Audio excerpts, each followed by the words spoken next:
नमस्कार, आप देख रहे हैं जनभावना टाइम्स। आपके साथ मैं हूं अंकिता। पंजाब में आम आदमी पार्टी की सरकार ने नई औद्योगिक और व्यापार विकास नीति 2022 को हरी झंडी दे दी है। ये नीति 17 अक्टूबर 2022 से अमल में मानी जाएगी और आगामी 5 साल तक लागू रहेगी। इस नीति के अंतर्गत राज्य सरकार अलग अलग औद्योगिक क्षेत्रों की सामान्य और क्षेत्र आधारित खास जरूरतों को कवर करने वाले 15 IT पार्क और राज्य भर में 20 ग्रामीण कलेक्टर विकसित करेगी।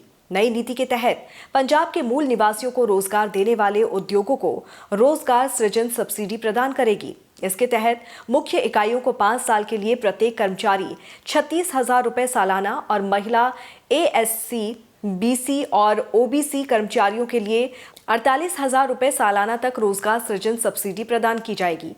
इस नीति के जरिए राज्य सरकार का टारगेट 5 लाख करोड़ रुपए के औद्योगिक निवेश को जुटाने का है।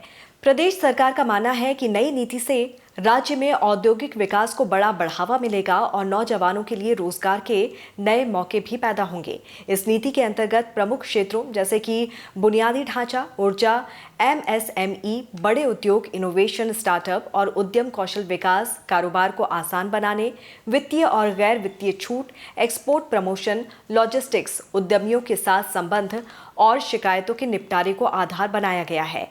नीति के तहत पंजाब सरकार देश के बुनियादी ढांचे और अन्य मापदंडों की इजाजत देकर निवेश को लाने और बढ़ाने के लिए एकीकृत इंडस्ट्रियल टाउनशिप स्थापित करने की भी इजाजत देगी।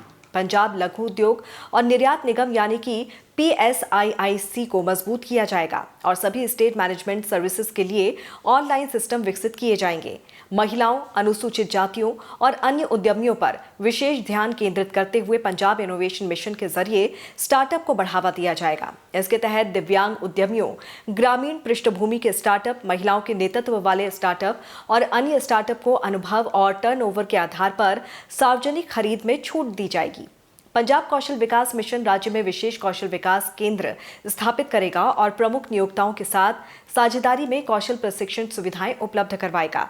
नई नीति के तहत invest Punjab business first portal को नेशनल सिंगल विंडो पोर्टल के साथ जोड़ा जाएगा और इसमें NHAI, लोक निर्माण विभाग, RDA, सिंचाई विभाग और वन सेवाएं भी शामिल होंगी। इस पर आपकी क्या कुछ राय है, जरूर बताइए। देश और दुनिया की तमाम खबरों को विस्तार से जानने के लिए आप हमारी वेबसाइट www.thejbt.com को लॉगिन कर सकते हैं।